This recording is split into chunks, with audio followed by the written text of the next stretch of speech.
Selfie उठाउथुबा एई दुई जन को टिके भल कर देखि नियंतु। आगरे प्रेमिका ठिया होईची आ पछरे मास्क पिंधी प्रेमिक ठिया होईची।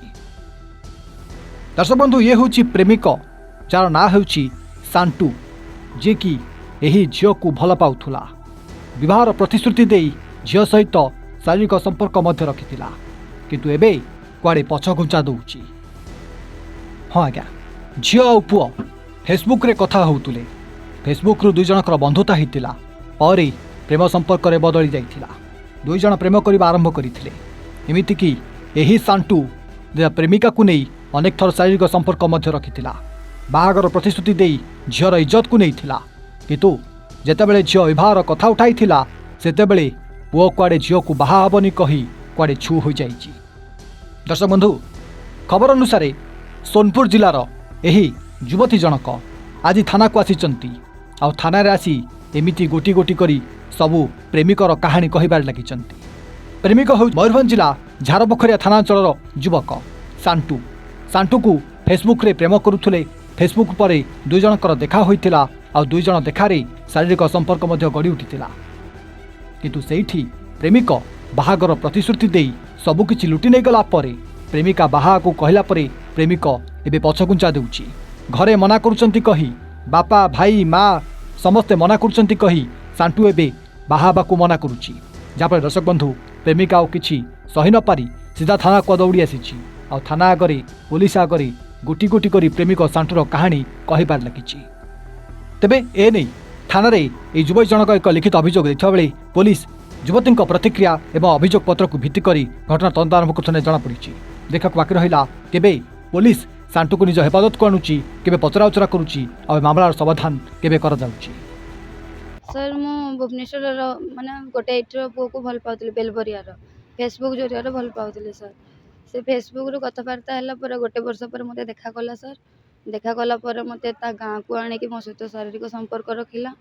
तापर सर 5 वर्ष हो गलानी कथाटा को मु ताको बाहाबा पे बार बार कहूची सर।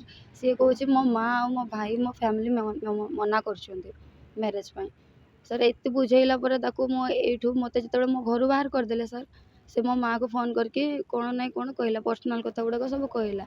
मो माँ डरिकी कहले आज मते फोन करछि काले गाँ लोक को फोन करके कहबा आ मोर 3टा झियो अछन तांको इज्जत आ कोन रहइबो, तू घर चली जा कहले। मो घर बाहर के आइले सर। मो ता घरे फोन कली, ता घरे कहली जतबे मते घर बाहर कर देछंती आ मते तमे नेई की रख बाहा करी की रख कि केमती रखिबा रख। से कहला आमे तते रखी पारिबोनी ए घर आमे तते कुआड भी रखिबोनी आ तू जहाँ करछु कर ए मो भाई को पठे दउजे। त से सर मो सहित जाइकी भुवनेश्वर रे रहउतला। भुवनेश्वर प्लेटफॉर्म रे 5 मास रहिलु सर। प्लेटफॉर्म रे ही रहिलु, आमे मैरिज कर नथिलु जेतु हमको के रूम दउ नथिले। प्लेटफॉर्म रे रहिलु। सेठी गोटे भाई आसिले, से कहले खाइबा पीबा में पैसा नथिला सर। तापर सेते बेले से भाई कहले एठी काम कर कहले जन को 300 लेखा देले। सेठी तांको ट्रैवल एजेंसी रे काम कलु सर। काम कलु 5 मास। ता देह भल नथिला, ता देह रे मेडिसिन पत्र सब करके पैसा पत्र खत्म हो गला। 15,000 टका थिला सर। तापर सेठर लोक माने सर मते खराब भाषा रे गाली देले सर। कहले से झियोटा पुओ धरिकी बुलुची अभद्र भाषा रे कहले सर। बार बार कहले इतना मु ताको कहली मते मैरिज कोन पई करूनु, तो घरे तो तू घर छाड़ी के आइलु मु घर छाड़ी के आइली दुई जण बाहाई की बाहर रहिबा। हेले से सर कहला ना मो माँ मो भाई मना करछंती मो बाहाई बिनु।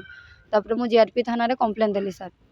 जीआरपी थाना को जाइकी कहली सेठी मते सर बाहा होनी आनी की 5 मास लानी बाहर रखी 5 वर्ष रो कथबार्ता हेकी भी सर सब संपर्क रखिकी भी बाहा होनी सर। सेठी बुझेइले ताकू बुझेइले कहले पुओ आउ ताकू बाहा होनी जदी ताकू 10 लाख टका देबू 10 वर्ष जेल जीवो से झियो तते छाड़ी दबो। से सेठू डरिकी कहला सर मु 9 तारिख दिन मैरिज करिवे। आमे 8 तारिख दिन राती रे जाइथिलु। 9 तारिख एई मासर 9 तारिख डिसेंबर 9 तारिख। तापर आमे जीआरपी थाना रे से ताकू बुझेइले सर। ता भाई को फोन करा गला। ता भाई कहला से आम घर चली जाइए से बाहा हो कौन करू आमे किछि जानिनु से ता देखि काम से करू। तो सेठी सर बुझेइले तो घरे तो पचारनांती मैरिज करी जे शांति रे रहइबो एठी रूम फूम मिल जबा बाहा हेले। से कहला 9 तारिख सकाळू बाहा हेबी कहला।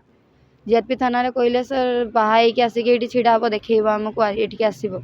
से 9 तारिख दिन 11:55 रे कहला मते मु बाथरूम जाउची भुवनेश्वर शौचालय सुलभ शौचालय से शौचालय को मु जाउची गाधेई के आसे मैरिज करबा कहला। मो शौचालय सामने रे बसिची सर। से पाचेरी नहीं के पळेछि पैसा 15,000 टଙ୍କା ନେଇକି ଯାଇଛି ଆଉ ମୋବାଇଲଟା ସେ ଜାଣିକି ସାର୍ ମୋତେ ଦେଇଦେଲା ମୋବାଇଲ ଦେଇଦେଇଛି ଛାଡ଼ିକି ମୋତେ ସେଇଠୁ ପଳେଇଛି 3 ଦିନ ହେଇଗଲାଣି ସେ ତାର ଦେଖା ଦର୍ଶନ ଆପଣ ନାହିଁ କଣ ଚାହୁଁଛନ୍ତି?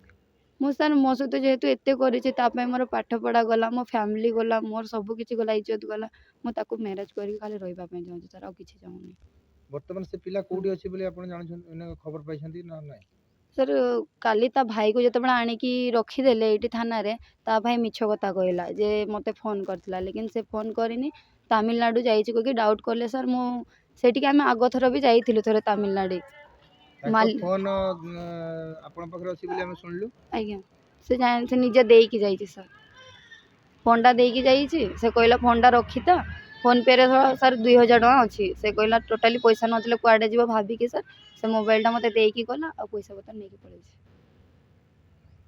ଆଉ ତା ଭାଇକୁ କହିଲେ ଯେତେବେଳେ ତାମିଲନାଡ଼ୁ କହିଲା ସାର୍ ଆମେ ସେଠି ଆଗ ଥର ଯାଇଥିଲୁ କାମ କରିବା ପାଇଁ ସେଠାର ମାଲିକକୁ ଫୋନ୍ କଲି ମାଲିକ କହିଲେ ତା ଫଟୋ ପଠା ଆଧାର କାର୍ଡ଼ ପଠା ମୁଁ ପଠେଇଲି ସାର୍ ସେ ଯାଇନି ସେଠିକି ଏ ବାବଦରେ ତୁମେ ଆସି ଝାରପୋଖରିଆ ଥାନାରେ ଏଫଆଇଆର ଦେଇଛ? ଆଜ୍ଞା ସାର୍ ଆଜି ଦେଲି କାଲି ଗୋଟେ କହିଲେ ଦେଇଥିଲା ସାର୍ କହିଲେ ଏଫଆଇଆର ନେଇଛନ୍ତି କିଛି କହିନାହାନ୍ତି ଏପର୍ଯ୍ୟନ୍ତ ମୟୂରଭଞ୍ଜରୁ ମଳନାୟକଙ୍କ ରିପୋର୍ଟ A1 ଓଡ଼ିଆ।